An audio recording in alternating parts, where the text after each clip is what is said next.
Welcome to the Daybreak with Jeff Slakey podcast. I'm so happy you found us. Please subscribe, rate, review, and share this with your circle of influence. It's a collection of the interviews, news, and conversation during Daybreak with Jeff Slakey on iFiber One News Radio, KMAS, weekdays from 6 to 9. And good morning to you. Happy Monday. It's the 18th of May. It is Daybreak, a brand new week. Spencer Hughes and Jeff Slakey here with you until 9 o'clock. We've got lots to talk about, some great guests as well. Today in the news, the latest on the COVID numbers for Mason County, who has filed for the upcoming primary, gas prices are up, and some Shelton School District news as well. I'll have the weather for you. We'll have great conversations with Casey Salisbury and Dave Windom from the county. Also, Jennifer Hadac talks about a virtual job fair tomorrow for veterans and their spouses. We'll tell you all about that coming up. Mason County Public Health is reporting new cases adding to the COVID-19 numbers in Mason County. According to their latest release yesterday, there are now 8 active cases. The total since this began is 33 positive cases for COVID-19 in Mason County. As of the 15th, there have been 1,533 tests performed. The latest case demographics are 2 females, one in their 40s and one in their 50s. Mason County Public Health is continuing contact interviews. And to avoid exposure, continue to follow the guidance of washing your hands frequently and thoroughly, staying home unless essential to work, and try to limit your travel to only medical appointments, medication pickup, and grocery shopping as needed. Last week was candidate filing week across the state. In Mason County, County Commissioner District 1 incumbent Randy Netherland has a challenger from Ted Jackson. Commissioner Kevin Schuette will run unopposed. In the 35th state legislative race, current Rep. Dan Griffey has a challenger in Colton Myers, and Drew McEwen is being challenged by Earl Burt and Darcy Huffman. There are 5 challengers to Derek Kilmer's seat in the congressional 6th, and in the rare open seat in the 10th, currently held by Denny Heck, there are 19 people looking to fill the seat. Update on a story from Friday. NFL cornerbacks Deandre Baker and Quint Dunbar were released from Broward County Jail yesterday, a day after surrendering on felony charges stemming from a cookout at a Miramar home. Baker posted a $200,000 bond after a Zoom hearing with Broward Circuit Judge Michael Davis. The New York Giants defender is charged with 4 counts of armed robbery with a firearm and 4 counts of aggravated assault with a firearm in the Wednesday incident.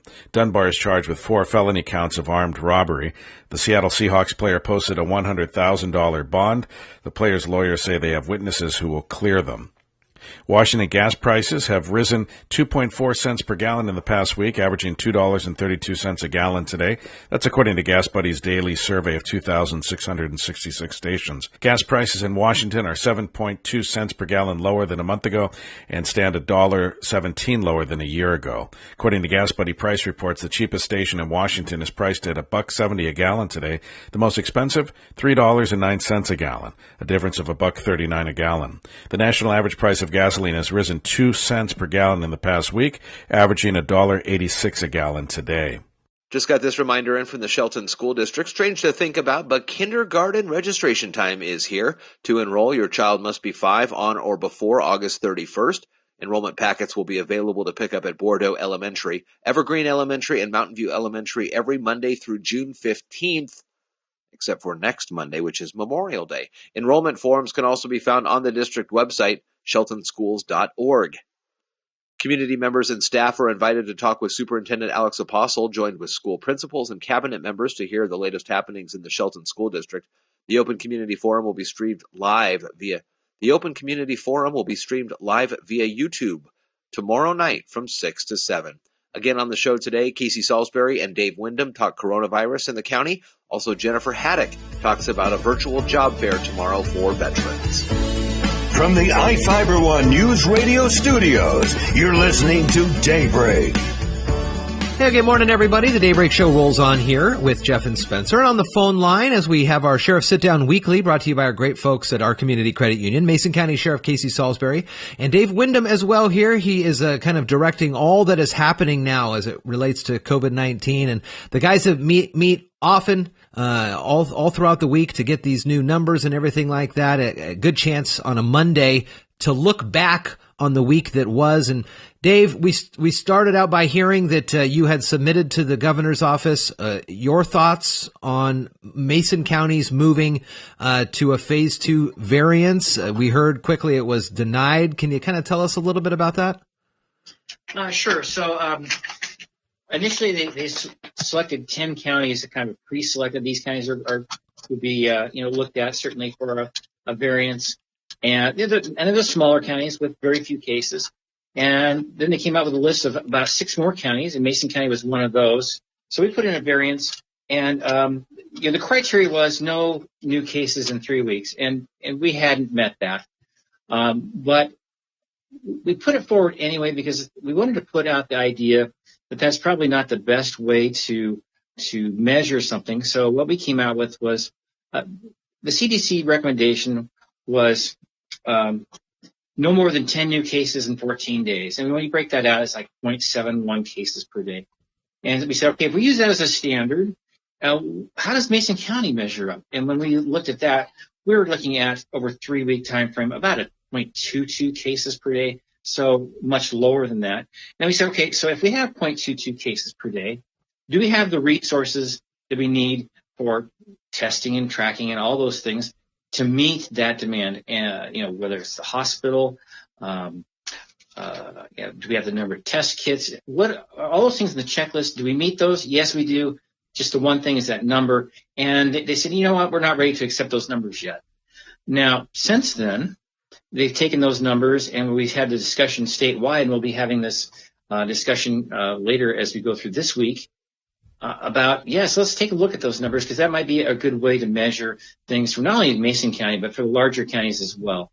Have some sort of a standard that we can measure against, that we can dedicate resources to.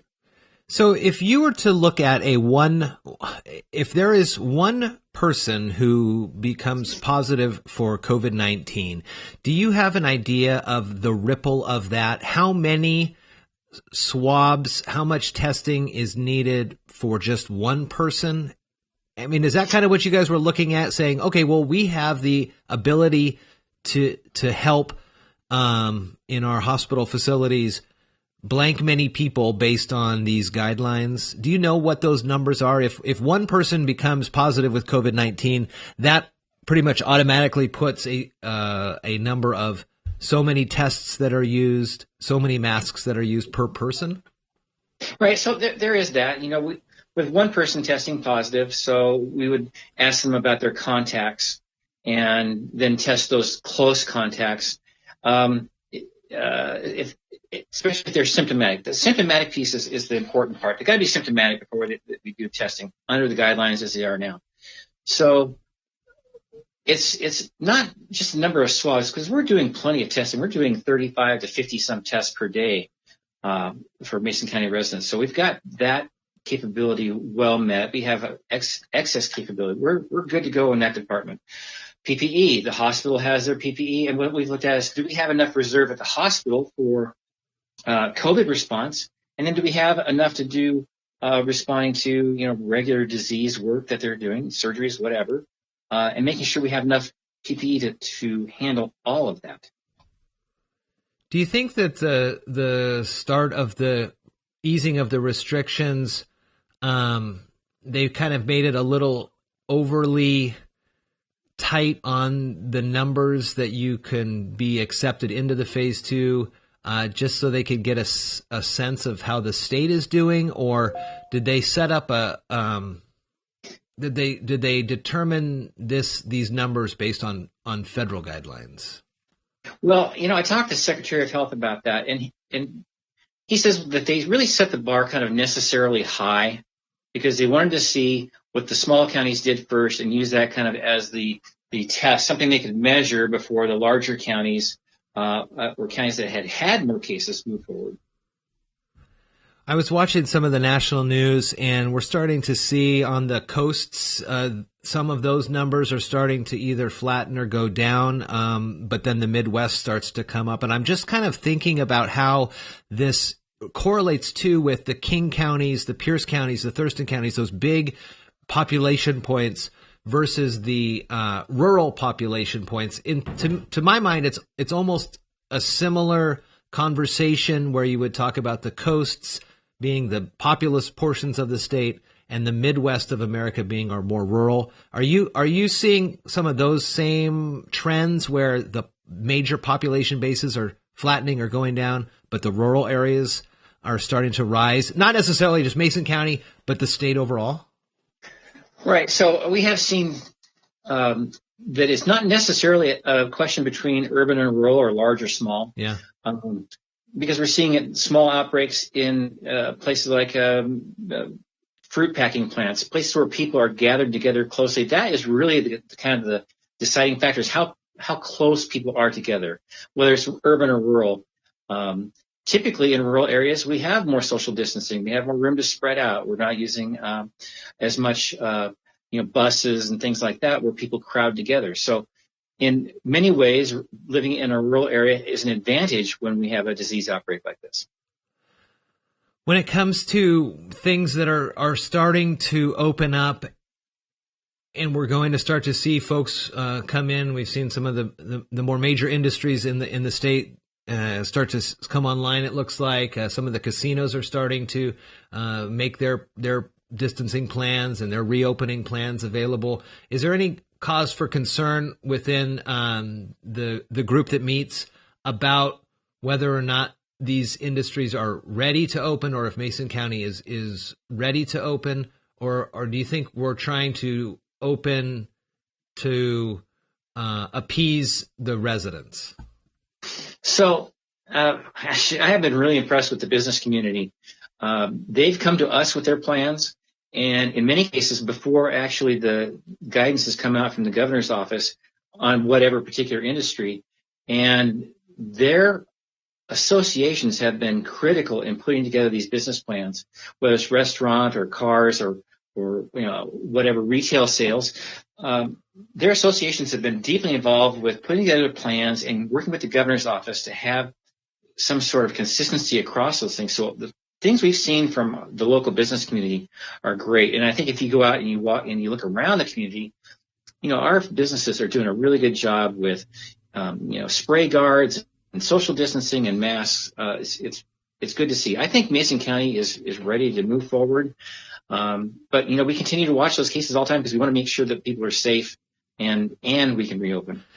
This is a tough one too, because a lot of times in these types of situations where you're looking to reopen, you will invite perhaps those folks who make those decisions to come and maybe tour through the county. If you were to invite the office of the governor or the health department, that has to make it a whole lot more complicated for them to, if they came out to the county and they saw the sneeze guards here or that there, it might be easier for them to make these assumptions, but there's not a lot of travel going on. You really have to do a good job selling it kind of in your documents that you've been sending. Well, absolutely. I mean, it's all about documentation. Anytime the government gets involved with things, it's documentation. They want to see it on paper. And frankly, people have been turning in some really well thought out plans. Our local EDC, Economic Development Council, has been working with businesses, and they have really sharp folks working on this. Well, we're continuing to monitor it and report out when you guys have information on the reopenings and just the daily briefs that you provide. It's been of course a welcome resource, not only for us and the paper and just generally people getting that information. So we appreciate that, and we appreciate all the time you're able to spend with me here on the air. I think a lot of folks hear what you guys are talking about, and they're comforted, whether or not they necessarily agree or disagree with what's been handed down. At least they know that there are professional people that are working on this, and they know that the struggles everybody's facing us all kind of the same way. Dave Windom and Casey Salisbury, Mason County Sheriff, during our Sheriff Sit Down. Good to talk with you guys. Be safe, and we'll check in and catch up next week and see where we're at. All right, thanks. Thanks, Jeff. Thank you, guys. You're listening to Daybreak on I-Fiber One News Radio. Good morning. It's Daybreak with Jeff Slakey and Spencer Hughes. Our guest right now is Jennifer Hadac, Recruit Military's Director of Military and Spouse Career Resources, a U.S. Navy veteran, and a military spouse. Jennifer, a pleasure to have you, so thanks a lot for making some time for us. No, absolutely, Spencer. It's my pleasure. Well, I appreciate what you're doing. Thanks for your service, by the way. Thanks to your spouse for their service. And Thank you. Recruit Military last year hosted 15 virtual events with over 6,000 attendees and over 381 employers. So you're used to doing these virtual ones too, right, and promoting these. It's not just because of the pandemic. Absolutely. So we have been hosting virtual career fairs for quite a long time. So when everything started happening with the pandemic, it was a pretty seamless pivot to our virtual platform. Obviously, you kind of already touched on it. We did not do the volume that we are doing now, but the technology already existed. We were already prepared. That's fantastic. Now, I may be stereotyping here, but I'm doing it in favor of the military, so it's okay, I think. Here's my thing. I'm not an employer, but if I were an employer, and I'm looking at resumes and I'm looking at people's experience, and I see that they're military, former military, current military, that resonates with me personally. I would see that in they would go a notch up at least in my book, okay? And as I'm looking, all things being considered in the same, if I see someone has done military service, that tells me dedication, resolve, responsibility, respect, discipline. Is that pretty accurate? I mean, and then my next question would be, why is there such a high unemployment rate when there's all these great people out there who are looking for work? It pains me that the unemployment rate is so high for veterans and their spouses. You hit all the major highlights that a veteran job seeker possesses. And really, in our current environment, you'd be hard-pressed to find a collective group that is more able to respond and adapt to adverse conditions. This is a perfect example, with the ability for individuals to quickly make decisions and understand what is going on and what they need to adapt in order to press forward with the mission. So, yes, all of those attributes come into play. As far as the unemployment rate, prior to the pandemic, you saw a historic low of veteran unemployment. You've really seen employers embrace the idea and really kind of take what you're thinking to heart in hiring that group. Unfortunately, with everything that's happening, we have seen the unemployment rate jump by about 8% to about 11.8% in April was the last number that we tracked. And I think that obviously is a result of what's going on. However, with our virtual events, you can see that employers are still looking to engage with veterans, with transitioning service members, with military spouses. It's almost like they're pivoting to that demographic because they understand how valuable they will be moving forward, especially in situations like these. Now, on the opposite side of the spectrum, we have our military spouses. The military spouse unemployment rate is astronomical. It's nearly 25%, Wow. which, and it's not because the spouses lack the skills. It's really because they face challenges that are kind of unique to them. The reality is many of them have to relocate multiple times. So just when they're getting prepared, really kind of growing their professional career, they have to up and move again. So you see spouses that have what others would consider a choppy work history. Looks like they're bouncing from position to position, or they have gaps of employment. And it's not because of their own, really any fault of their own. Right. They're really just supporting their service member as they support our nation.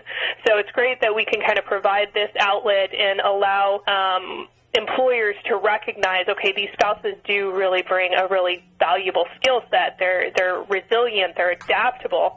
So it's great that we're able to bring this to them as well. Absolutely. So DAV and Recruit Military hosting the National Virtual Career Fair for Veterans this week. It's Tuesday, May 19th from 9 a.m. to 1 p.m. 9 a.m. to 1 p.m. here in Washington State, Pacific Time, 9 a.m. to 1 p.m. and it's a free virtual event for transitioning military, veterans, National Guard, and Reserve members as well, and military spouses, of course. And more than 80 exhibitors will attend to hire for job openings. This is very exciting news. Tell us a little bit more about it and what people can expect from the virtual job fair as opposed to, I would assume it takes a little bit of the stress off, right? When you go to an in-person job fair, you ask yourself, how should I dress?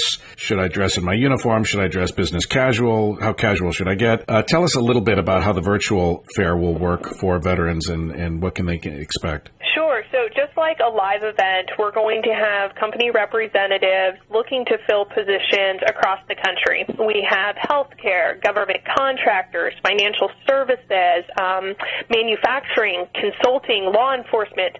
There really is something for everyone. So whether you're looking for an HR position, an IT position, sales, there's companies that are going to be represented looking for those types of backgrounds. Now, job seekers can ask questions. It's real-time engagement with company representatives, so they can ask about the current openings they have available, the requirements. The company representatives will answer questions about the culture, what they're looking for in the ideal candidate. Really, the goal for attendees is to go in, ask questions, and really allow them to assess whether or not an employer or an opportunity is going to be a good fit for them. Now, the best way to prepare for the event, first off, is register early and start reviewing the companies that are going to be in attendance. And they'll want to make sure that their profile is complete and that their resume is uploaded. Many employers will review documents, review resumes, profiles in advance of the event, so it's a great way for candidates to get some early traction. As you mentioned, the event runs from 12 p.m. to 4 p.m. Eastern Time, and we've got a lot of exhibitors that are going to be participating. So job seekers should really start developing a strategy, kind of an action plan on how they're going to be navigating through the event, how they want to deploy their elevator pitch for each individual employer. And the great thing about this, right, is somebody's sitting at their computer so that they can quickly have that elevator pitch already typed up, and they can launch it into a chat room or into a company representative at the click of a button. It's an opportunity for them to be sitting at their computer, engaging, looking up companies. A lot of job seekers in the past may not have been able to participate in the live events because of work or life or whatever it may be. But now with the virtual setting, they can log in any time between 12 p.m. and 4 p.m. Eastern to engage. We encourage folks to be on as long as possible because, as I said, there's a lot of people to talk to. That's fantastic. Well, I'm so happy that you're doing this, your enthusiasm and your passion. I don't think you could be successful at this at all without having those things. So thank you very much for doing it. And again, people interested, our veteran friends out there and their spouses, DAV and Recruit Military hosting this National Virtual Career Fair for Veterans. It's Tuesday, May 19th from 9 a.m. to 1 p.m. Pacific time. And the free virtual event is for transitioning military, veterans, National Guard, Reserve members, and military spouses. And if you want, all the information would be on the website, I would imagine, recruitmilitary.com. Yep, just recruitmilitary.com. Go to the events page, and they'll see the complete list of events that we have coming up. They can also see our job board. There's a ton of really great information for job seekers. Thank you, Jennifer. Jennifer Hadac from recruitmilitary.com. I'm Spencer Hughes with Jeff Slakey. This is Daybreak. Good morning. From the iFiber One News Radio Studios, you're listening to Daybreak.